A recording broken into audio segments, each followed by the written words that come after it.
Salut, comment vas-tu?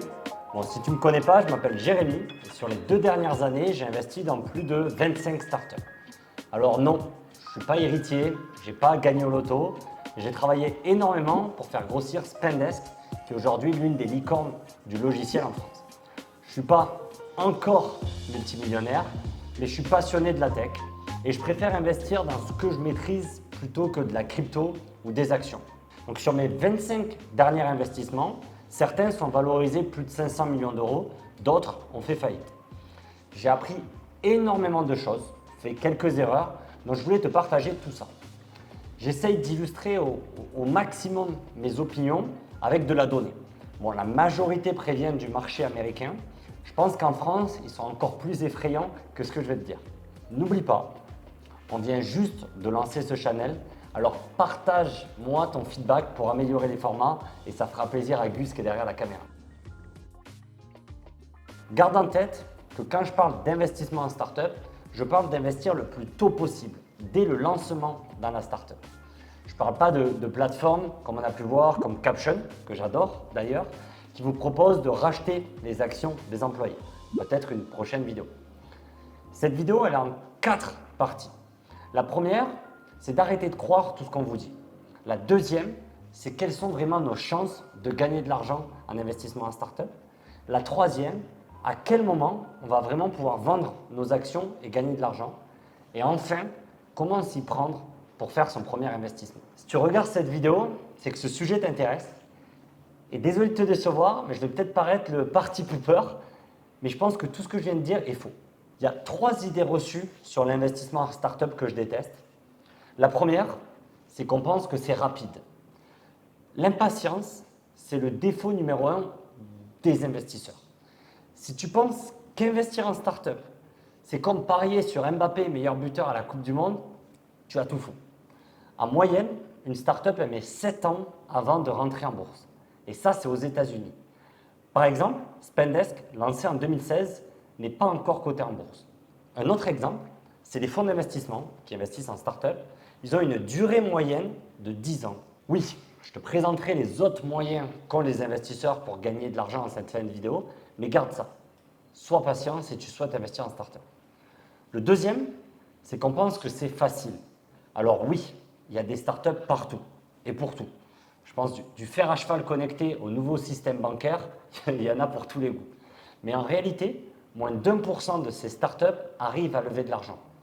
Il n'existe aucun endroit qui te permet d'accéder à toutes les startups qui existent, obtenir les informations financières, d'usage de produits et prendre ta décision. C'est presque impossible aujourd'hui d'investir dans les meilleures startups. Et enfin, la dernière chose qui m'énerve, c'est qu'on pense que c'est pas trop risqué.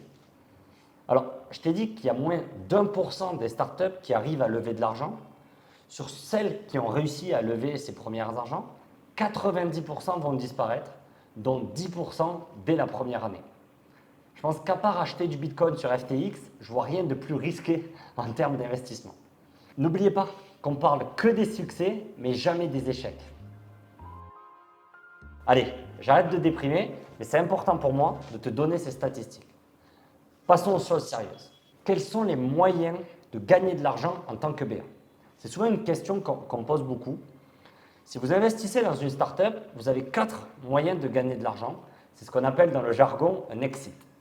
Bon, le plus célèbre, le Graal qui fait rêver tout le monde, c'est l'IPO, qu'on peut traduire par Initial Public Offer, c'est le fait de rentrer en bourse. Mais ce qui est intéressant, c'est qu'on n'est pas obligé d'être coté en bourse pour gagner de l'argent en tant qu'employé de startup ou en tant que business angel. L'entreprise peut d'ailleurs se faire racheter, soit par un concurrent ou pas, même par ses employés, c'est déjà arrivé. Un autre cas, beaucoup plus rare, c'est que l'entreprise devient rentable et rachète ses investisseurs. Bon, tu l'auras compris, c'est extrêmement rare, mais ça existe et je voulais souligner l'exemple de Buffer. Sinon, l'exit la plus commune pour un angel investisseur ou un business angel, c'est le secondaire. C'est le fait que notre investisseur va racheter vos parts. C'est ce qui m'est arrivé par exemple moi avec mes BSPCE, donc mes actions de Spendesk, où lors de la série B, des nouveaux investisseurs ont racheté certains employés. Et même aujourd'hui, ça fait que 2 ans que j'ai investi en startup, on m'a déjà proposé 3 fois de racheter mes parts lors d'une nouvelle levée de fonds. Donc, c'est sûrement l'une des découvertes que j'ai fait en travaillant en startup qui m'a le plus convaincu en fait d'investir. C'est le fait qu'on ne doit pas attendre une introduction en bourse pour pouvoir gagner de l'argent ou vendre ses actions. Cette phrase, il faut que tu la rentres dans la tête, c'est les meilleures boîtes, elles n'ont pas besoin d'argent. C'est ce point-là qui est le plus important. Les meilleures startups ne sont pas en recherche d'argent. Elles ne vont pas faire un crowdfunding ou se mettre sur une plateforme pour laisser investir n'importe qui pour 500 euros. Alors oui, je t'ai dit qu'il y a moins d'1% des startups qui lèvent des fonds, mais malheureusement, l'univers des startups est assez inégal. On va juger la hotness d'une startup basée sur les diplômes du fondateur, sur leur expérience passée et plein d'autres critères qu'on peut qualifier d'inégaux. La réputation d'une startup, elle est aussi liée à qui sont ses investisseurs. On va les classer par tiers, 1, 2, 3. Si vous levez par exemple avec Index Venture, Axel Venture ou encore Sequoia, vous êtes assuré que tout le monde va parler de vous. Alors que si tu lèves avec Break. Pour devenir business angel, il existe une seule méthode pour moi, c'est réussir à répondre à cette question. Pourquoi le fondateur en face de vous doit accepter de prendre votre argent? Ça paraît un peu fou, mais les startups recherchent des business angels, pas pour l'argent qu'on va investir, mais pour l'aider à accomplir quelque chose. Si je parle un peu plus de moi, je me suis construit une marque assez forte avec mon succès chez Spendesk et mes diverses prises de parole. Les startups savent que quand j'investis dans une des startups, je vais les accompagner sur la stratégie pour trouver leurs 100 premiers clients, les connecter avec des clients potentiels, recruter ou mentorer leur équipe growth, ou même leur donner de la visibilité sur mes réseaux. J'ai fait un post LinkedIn où je liste tout ce que j'ai pu faire sur mon portfolio. Si ça t'intéresse, je te le mets en commentaire. Mais alors, comment s'y prendre? Déjà, j'ai attendu presque 6 ans avant de faire mon premier investissement en startup et durant ces 6 dernières années, j'ai fait le maximum pour être considéré le meilleur dans mon domaine. Donc je te pose la question, es-tu le meilleur dans ton domaine? Voilà comment je m'y prends pour investir dans les startups. Je voulais te partager quelques étapes. D'abord, je fais énormément de recherches, de veille sur à la fois des startups, des idées de business. Ceux qui me connaissent le savent. J'ai toujours un spreadsheet, un tableau Excel ouvert avec une liste de boîtes, de websites. J'écoute aussi beaucoup de podcasts. C'est d'ailleurs comme ça que j'ai réalisé mon premier investissement. Donc, cherchez déjà beaucoup de startups. 2, je teste énormément de produits, que ce soit via Product Hunt ou via LinkedIn. Je suis souvent l'un des premiers bêta-testeurs de beaucoup de solutions. Par exemple, iTouch, mon deuxième investissement, on était le premier client chez Spendesk, le premier bêta-testeur. Et après avoir fait pas mal de feedback à l'équipe fondatrice, ils nous ont proposé d'investir dans la boîte. Un autre exemple, c'est je ne suis pas passif. Je contacte directement les fondateurs. Il n'y a aucun deal qui m'est arrivé par magie ou a été disponible sur une plateforme où j'ai reçu une notification. Non, je vais contacter les fondateurs des entreprises directement. Souvent, je ne vais pas leur parler de « Hey, je souhaite investir ». Je vais arriver avec un message un peu plus percutant, avec un seul but, c'est juste qu'ils me répondent, qu'ils brisent la glace en fait. Un exemple de ça fait un moment que vous êtes en bêta, vous avez prévu d'être live quand, vous n'avez pas trop de difficultés à cause de… Je vais souvent essayer de trouver une raison pour briser la glace. Un autre exemple, j'essaye toujours d'avoir une introduction.